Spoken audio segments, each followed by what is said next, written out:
Hey, Helen, how's it going?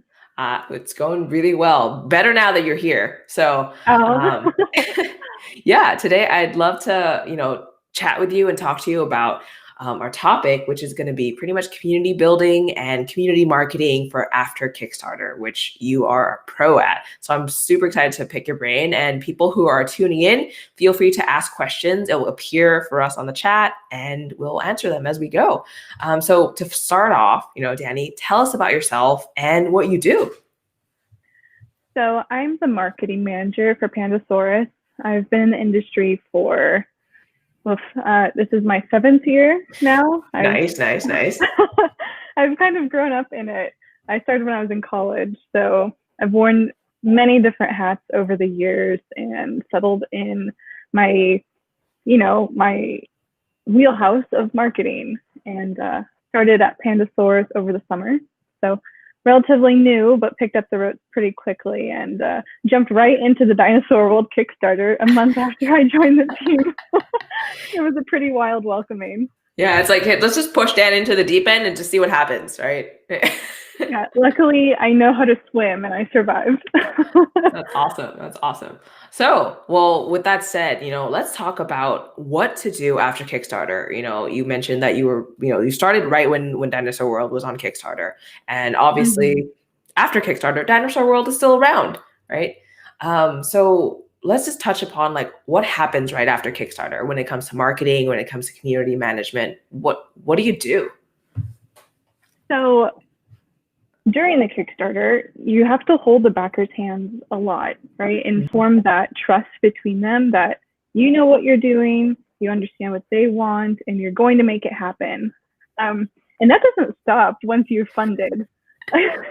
You still have to hold their hand and check in with them frequently. And this is actually part of the most fun of the campaign for me because while it's live, you're just talking broad concepts and what ifs, and it all feels kind of like a dream.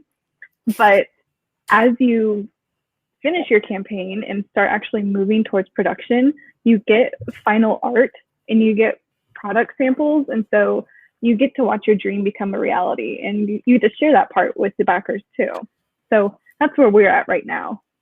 Yeah, no, that sounds really wonderful. Where you're getting to share that dream, you're getting to share that reality. That hand holding part, though, that's the Mm-hmm. tough part, right? Okay, so during Kickstarter, you're like, okay, this is what's coming. This is what you're helping to support. Tell us all about like what happens during this post Kickstarter part. That hand holding, does it change a lot of the type of content you roll out? Like what is it like? So we try to settle a pretty regular schedule of updates during the campaign. So we're doing it twice a week. Now, that's not really sustainable after the campaign ends because there's a lot of work going on behind the scenes that's not interesting, like measuring things and double measuring them and weighing things. Um, so we're averaging about once a month that we send an update. Um, even if nothing, even if there's no milestones that have been hit, like we haven't pressed print yet. And for context, we funded back in October. So we're in January now. We still haven't pressed print. Um, so what we're reassuring them is that things are actually happening that they can't see and things that they may not be versed in, like uh, all of the production files. They may not know what bleed is or die cuts. So it's us peeking back the curtain and informing them of what happens in the industry. Um, so we've been teasing final art as it comes in. We actually Yeah. just got photos from the printer about the meeples. So uh, Ooh, yeah. yeah, no, they look really good. Yeah. Okay, so it's pretty much like preparing that content of like, okay, we have this beautiful graphics of what it's going to look like for during the Kickstarter. Now that we're in the messy phase of like finalizing all that, making sure that it can be printed and look good, we just keep showing backers that process in a way. Is that right? Yeah, so for a concrete example, Mhm. during the campaign, we had a lot of work in progress art still for the components that we were showing off. Mhm. So the tiles and the player boards had a had a lot of recycled art, just copy and pasted onto everything. So it was colorful, but not exactly what the final product would look like. So now we're able to show them, hey, we got feedback from you during the campaign. We know you requested a couple tweaks. You suggested a couple usability improvements. So here's those comments that you gave us implemented into the product. So that's one way of holding their hand, reassuring them that you were listening to them, that you're listening to them, that you're trustworthy, and that the product is actually in progress. Got it. Okay. So we talked about cadence. You're doing this once a month. Is that what you would recommend for people for after Kickstarter too? As you're going up to manufacture and actually ship the game? I think it depends. We've always tried not to overwhelm our backers with daily updates, updates, because we don't want things to get lost in the shuffle of emails and notifications. So what we do, we compile a lot of information into each update and break it out with the heading so it's easily searchable. Got it. For example, our most recent one highlighted the BGG, Board Game Geek, most anticipated games of 2021 voting. That was important. That had a call to action for them to do. And we also stuck in the photos of the meeple samples that we just got. So what I try to do is always include something actionable or informative, and then some sort of mini update on art or components to show them like what progress we've made along in the process.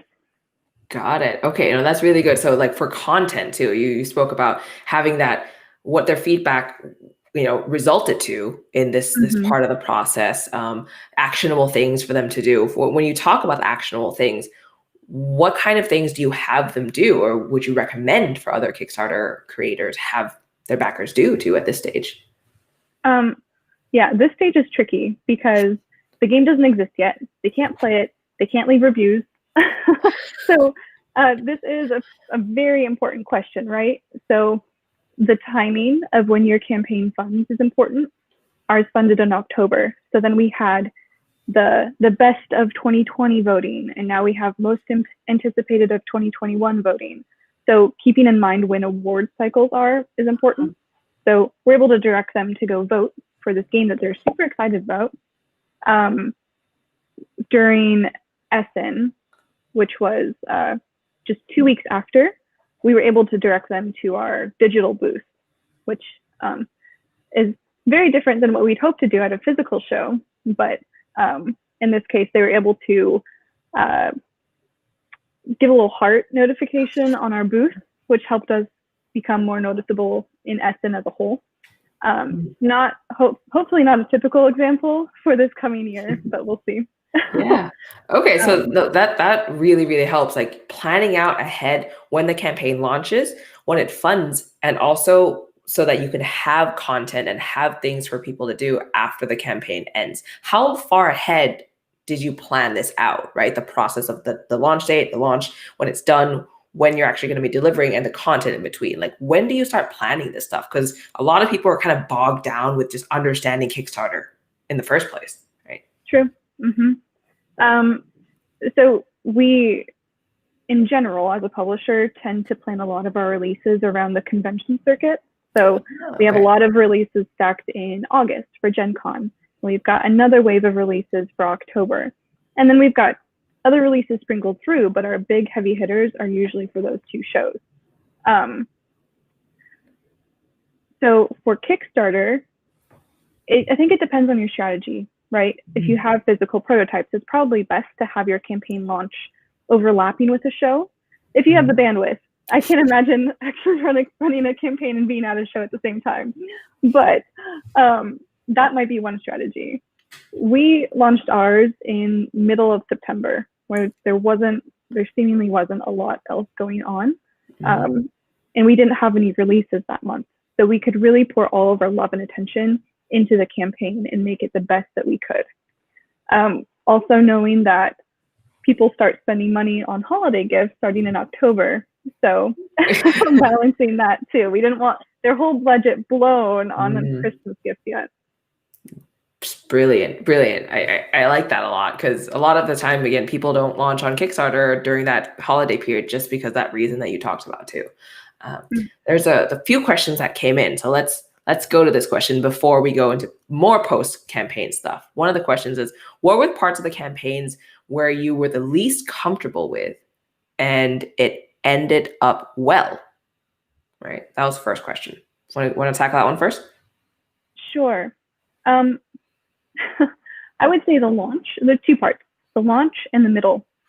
The launch was a little nerve-wracking because we didn't know what to expect. Obviously, we were working with an existing IP. Dinosaur World is the sequel to Dinosaur Island, which had 2 previous successful campaigns. But we had this worry that people were over it. They didn't care about dinosaurs anymore, and they wouldn't be amenable to this entirely separate game instead of an expansion. So when people's response to the landing page, it exceeded our expectations so much. We did pre-launch campaigning for people to click notify me and all of that. And we had these social goals that were blown out of the water. We'd requested people, or we'd set the goal to be, I think it was 200 signups. And we hit that in 2 hours. So what? Yes. Our bad. We lowballed it. But we wanted the goal to get hit. And so when we were 4 hours after this and we had 500 people signed up, we thought, well, and we were a week out from the launch at this point. So at that point, we decided to make another goal for, I think it was 1,000 signups. And we unlocked a silly tile, the T-Rex jet ski, I think. We hit that goal 3 days prior to launch. And so obviously we didn't want to lose this momentum. So we actually ended up having 3 social stretch goals before the launch even happened. So trying to right-side our expectations was a little nerve-wracking because behind the scenes we had our game plan, our stretch goals spaced out, our ideas of when things would be funded. And so we raced to right-side those based on the response. Got it. So pretty much like being agile too, in a way, like seeing what the market wants or like what your fans are doing and being able to change and pivot and add things accordingly in a way. Right. Definitely would not suggest having your whole plan relying on very specific cadences. Test the waters, see how things, are feeling, and then be prepared to change things in order to keep whatever momentum you have. So that was part one. The second part that was uncomfortable or difficult is the middle of the campaign. And I think this is probably true for all campaigns. You see the lull and people start getting antsy because they're speculating whether stretch goals will be unlocked. At this point, the campaign is usually buzzy enough that people who aren't necessarily your biggest fans join in too. So in the middle of the campaign, we had to mitigate some negativity in the comments. Okay. Because we had very basic pledge tiers at this point, but each week we unlocked a new add-on expansion. So our plan was always and forever to have an all-in pledge, but it doesn't make sense to have an all-in pledge when you only have a base game. So we had to respond to some bristly, prickly comments about us not having an all-in pledge and reveal it a little bit early. So again, it goes back to agility and responding to the mood of the people and what they want. And not having too much pride to say, to like stick to your original plan. Yeah. No, that's a great point. Like when people were being prickly, right, to just be nice about it on a live stream, how do you respond, right? Because there's going to be haters out there. How do you kind of craft it? How do you respond? Is it like just tell him, like, I don't know, just how did you respond? Oh, we didn't tell him to just buzz off. So it takes patience and it takes compassion. Even if they are really gruff, and they clearly aren't taking the time to be patient and compassionate to you, I think it pays off. especially when the people who have been following your campaign from day one, they see how you respond, and they'll more often than not chime in and defend you as well, and share their positive experiences. So I always suggest taking that route, even though it may take like 2 or 3 deep breaths and a minute or 2 extra to craft your response. Always try to just be as soothing and understanding as possible. So that is not a hard rule. There are obviously exceptions. Like, I don't think you should tolerate abuse or any sort of cursing. If people are really irate and not willing to listen, refund them. Get them off your page. That's fine.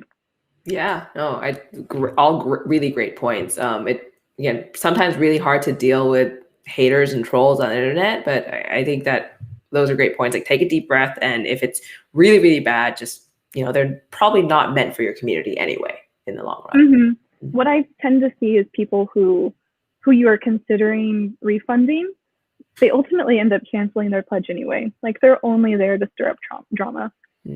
Yeah, good points. And you probably touched on a lot of this already, but one of the other questions here is, what are the key learnings that you would advise the newbie version of yourself? Oh, man. So this is not my first campaign. I'd done 2 previously with Renegade. I did a Power Rangers Heroes of the Grid campaign and Terror Below, which is not based on a cult film classic. For this one, I learned a lot about having stretch goals and having them spaced out strategically, so that there is always, so you plan your stretch goals ahead of time, right? You know what you will be capable of putting in the box if you hit a certain dollar amount. What our team was really, really skilled at was spacing them out each day, so there was always something exciting to unlock. And if things were happening faster than we expected, to space them out further. So there was always a steady cadence. So we unlocked all of our planned stretch goals on the last day, the morning of the last day. So then we had to scramble to get something else so that we wouldn't lose the momentum of funding. And I know I keep coming back to momentum, but it is very, very important. You don't want things to lull if you can avoid it. Yeah, marketing definitely is about momentum. And to everyone listening, I see there's like 8 people right now listening. Don't list your stretch goals all at once, right? Strategically space them out. Listen to Danni. Backers will tell you otherwise. They want to know everything up front, but it'll help your campaign so much to have big reveals, exciting announcements. In every update, I mentioned we did it twice a week, just so that we could have big things to talk about, even if the stretch goals were tiny. So every update, the first section that I would list was X amount of stretch goals unlocked since the last update. And usually it was 5 to 8, which is, a huge number when you're looking back since the last email. So yeah, highly, highly recommend that. Awesome. Okay, one more question here that someone sent in before we go into like a lot more of the post-campaign stuff. They were saying, at which point do you know that you need to bring in other people to help supplement? It might not be as relevant since, your Pandasaurus is a publisher, you have a few people on your team, but for game designers who tend to go it themselves, when should they start thinking about bringing people on? So we're a team of 6, and we brought on, we're a team of 7. We brought on another person for the campaign to help with graphics, because our graphic designer was so swamped doing his normal job of finalizing game files and marketing assets that this was basically an entirely separate full-time job. So fortunately, his younger brother was interning as a 3D modeler, so he helped a lot with the campaign page, which was fortunate. More relevant to your question, though, I think it would be helpful for me to describe who all worked on our campaign and what their responsibilities were. And if that sounds like too much for one person to do, it's probably time for you to bring in more people. Love it. Let's do it. So Nathan, one of the co-owners, he was in charge of all of the stretch goal management. My coworker, Nicole, she is now post-campaign in charge of all of the logistics, with figuring out the pledge manager, shipping, the factory, the proofing the files, all of that. I do not want to do that. I'm glad she's doing it. My coworker, Stevo, the graphic designer, doing all of the graphics, did a beautiful job. Could not do that myself. And then me, living in the comments, doing all the social media, collaborating with our content creators, which was a huge part of our campaign. That was most of my job as well. And I was very glad we didn't have other game releases at the same time. Yeah. That's most of the people who devoted all of their attention during the whole campaign just to Dinosaur World. We were dinos all the time. So, I mean, we had a big campaign. We hit $1 million. If you're doing a smaller scale campaign, it's probably doable. But for your sanity, like, I would try to work a regular 9-to-5 schedule if possible. Got it. Okay, that really helped dividing it to all those different like roles and what people did for sure.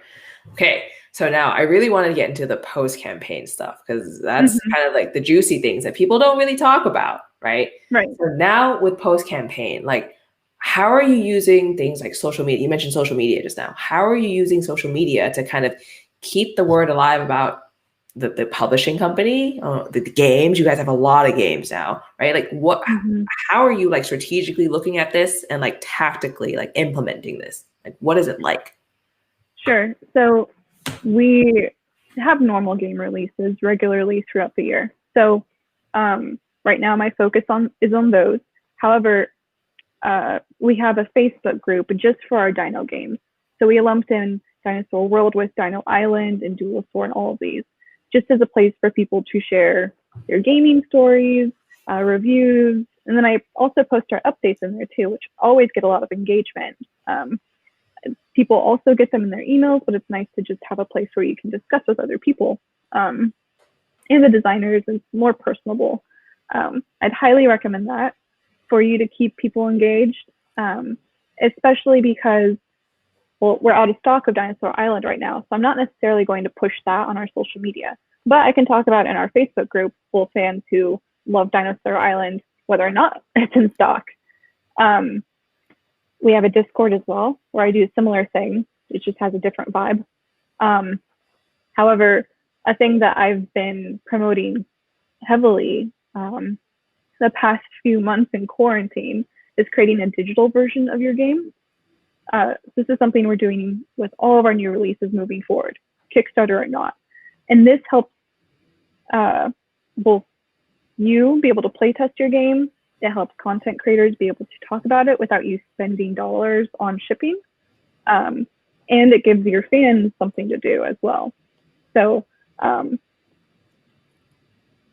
what we did during the campaign was schedule playthroughs with content creators to give people options for learning how to play and get a vibe. And then we published the tabletop simulator version and just let them go wild, have fun. So we've left this open even post-campaign to give people a way to enjoy the game. So after every update, they can go out and are reminded that it exists and they can enjoy it. I don't expect this to get a ton more use until we're closer to release and they start, getting the jitters and wanting to play it, or if we're near a convention. That's our social media plan, though.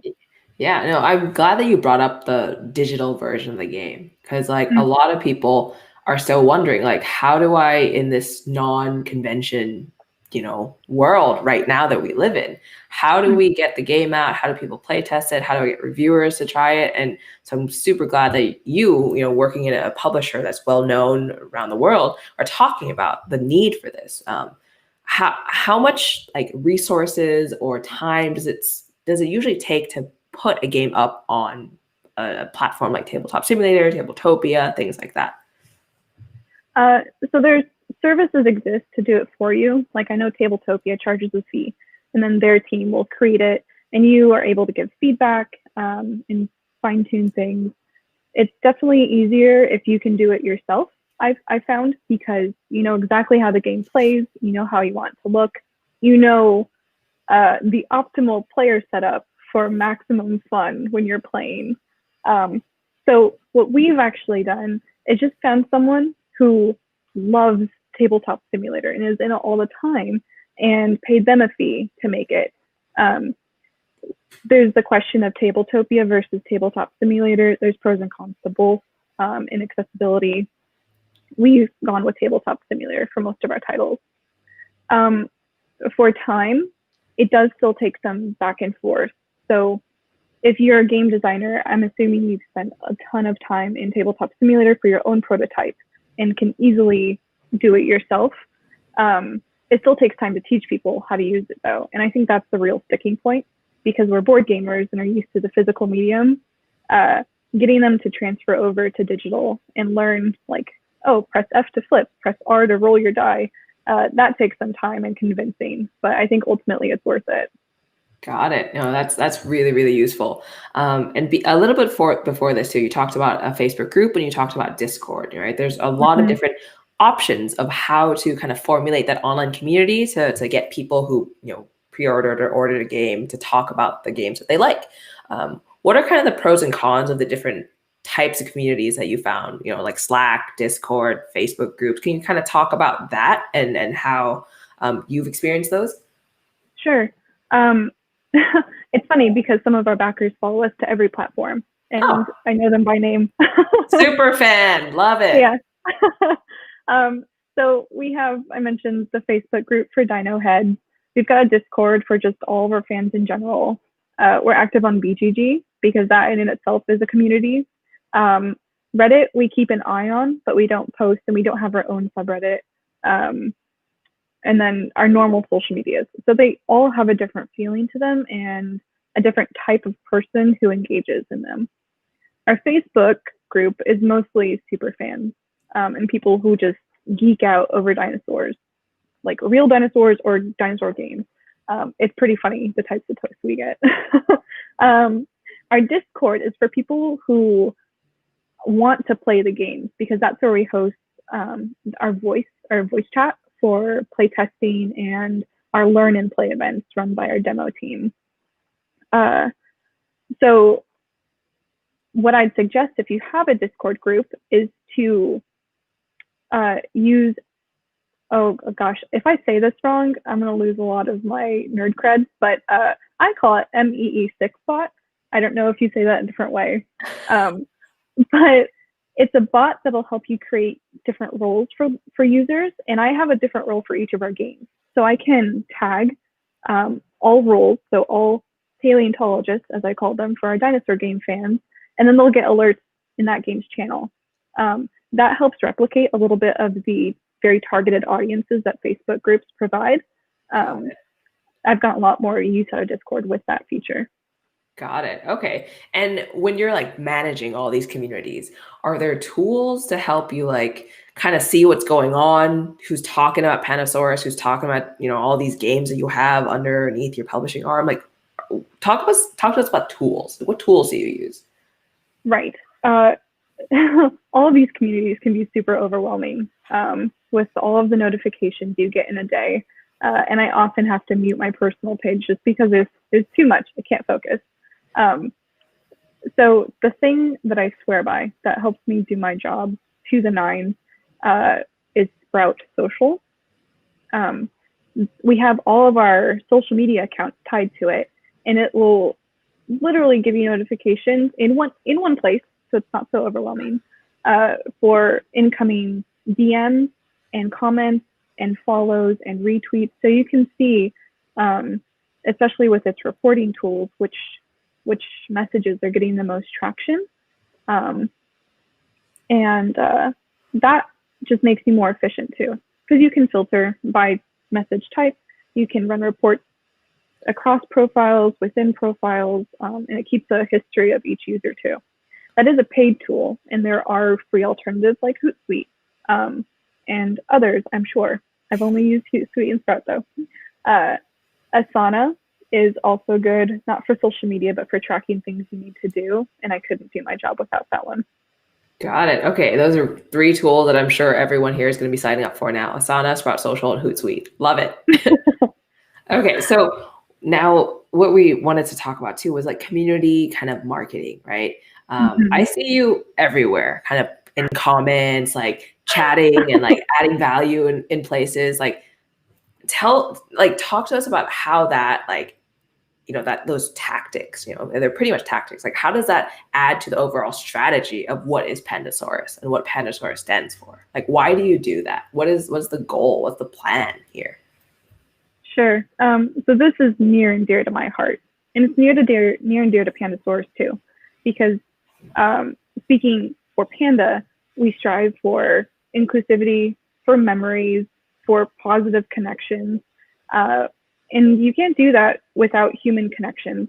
So by interacting with people who are engaging with our games and loving our games, I think it solidifies those positive memories that we're hoping to create.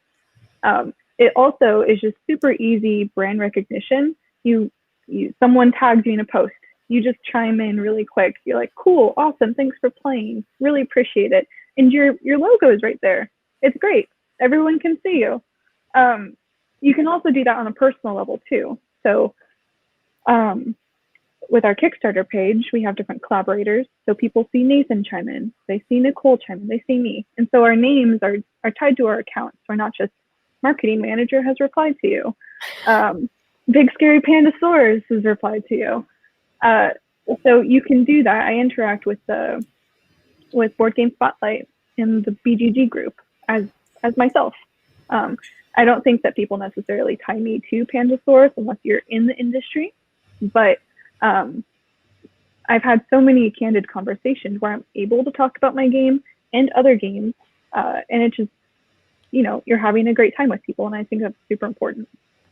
Got it. Yeah, a lot of people who are just starting out, right? They want to understand this whole kind of organic marketing thing, like how to talk to people, how to not sound spammy. Do you have any advice or kind of tips for that for people just getting started? So one skill that I'd suggest developing, and it is a skill, is the ability to sound genuine, even if you're saying the same thing to multiple people. Thanks for playing our game. We really appreciate it. But if you mean it, I don't think it's spammy. In fact, earlier today, a content creator, tweeted that she was so overjoyed every time a publisher or designer or developer commented on a review that she posted, because she felt like, oh, my work has been seen. It's been approved by the one I'm trying to not necessarily impress, but work with. So that genuine engagement is super valuable, because again, creating those positive memories and association. If people enjoy the time they spend with you and your brand, they're more likely to remember you. As for not sounding spammy, I'm sure we've all seen posts or memes even about people who just blind message people and friend request them to share their Kickstarter link. Would not recommend that. However, I think joining the appropriate Facebook groups for people who are looking for campaigns, that's fine. And that's, a really targeted audience who probably more ready than the average person to jump on your campaign. Yeah. That's really, really great points here. And especially about like joining kind of the right Facebook groups too. Beyond Facebook, when it comes to all this digital world marketing, where else should people be kind of talking, having conversations? You mentioned, you keep an eye on Reddit, you're in BGG a lot. Are there like any hidden pockets out there that we didn't talk about explicitly today? Those are the main platforms that we post in. However, what I really tried to do with the Dinosaur World campaign was engage other content creators, so we reached their audience, but without us invading their home territory, if that makes sense. So to elaborate, I found ways for content creators to be involved.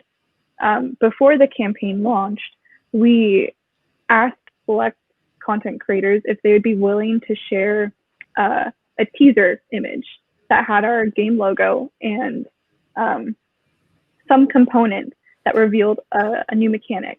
So we were trying to make sure people knew Dinosaur Island was not Dinosaur or Dinosaur World was not Dinosaur Island, so they wouldn't be confused like I just was.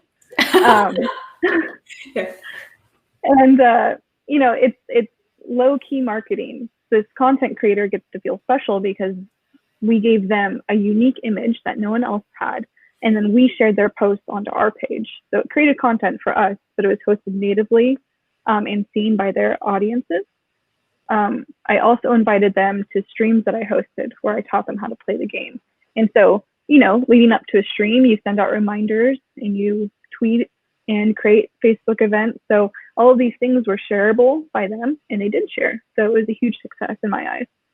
Got it. Okay. So basically being able to not only just go to these big platforms where communities are gathering, but also forming relationships with people who have their own communities that they frequently talk to too, so that you can, by extension, talk to their community too. Exactly. Got it.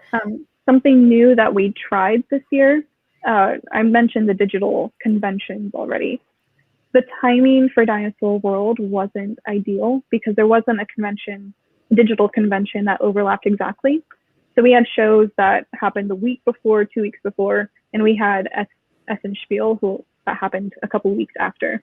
So we tried advertising on their site, but there wasn't a huge payoff, at least none that were reflected in what we were tracking in pledge conversions, just because when they saw it, there was nothing exciting for them to do yet. So if you can overlap some big event with your campaign, you might have more success. Got it. Okay. Oh, these are all really, really great points. And I wanted to kind of end this by kind of asking, like, what kind of general advice do you have? You've been in this industry for a very long time and you've done incredible things, right? Like, what kind of top tips would you have for someone who aspires to really just publish games, market it, just get to know the community, get into the community too?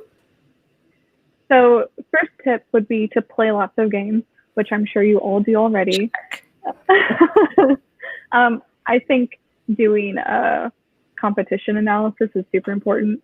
You see what other people are doing to what components they're doing, what new trends are, what the latest theme is going crazy. But I also follow all of the big board game publishers that I'm a fan of to see how they're marketing, because clearly it worked on me.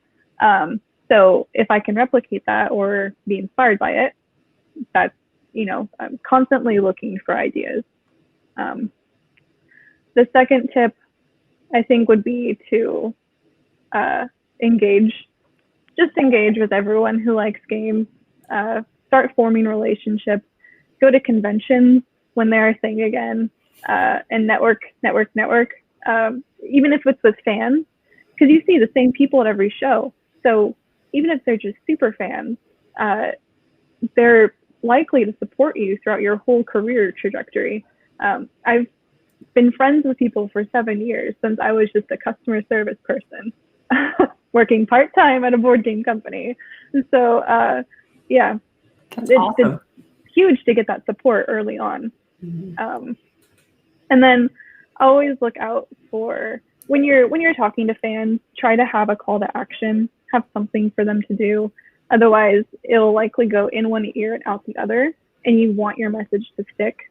So whether that be clicking notify me, or actually pledging, or just leaving a comment, engaging with your social media posts, any way you can get them involved is the way to go. Cool. So the three things are competitive analysis, which I think does not get talked about enough at all, ever. Everyone just jumps into doing.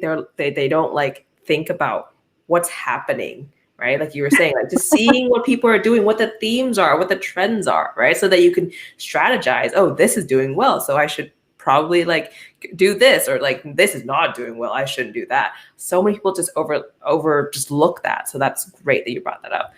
The competitive analysis. The other one was relationships, forming them, creating them, nurturing them. And the last one is, I don't remember, what was the last one? The last one, call to action. Have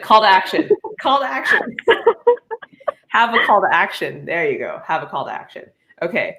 Well, Again, thank you so much for your time today, Danni. If people want to check out more of about Pandasaurus and things like that, where should they go? What's the call to action today? Our call to action is to follow us on social media. On Twitter, we're Pandasaurus Game because there's a character limit and we couldn't add another S. On Instagram and Facebook, we're Pandasaurus Games. If you comment on those profiles, you're also talking to me, so feel free. I'm easily accessible. All right. Well, thank you so much, Danni, and thank you for everyone who asked questions. It was really, really great to talk to you and get all this insight. Again, thank you so much for your time. Thanks for inviting me. All right. Bye.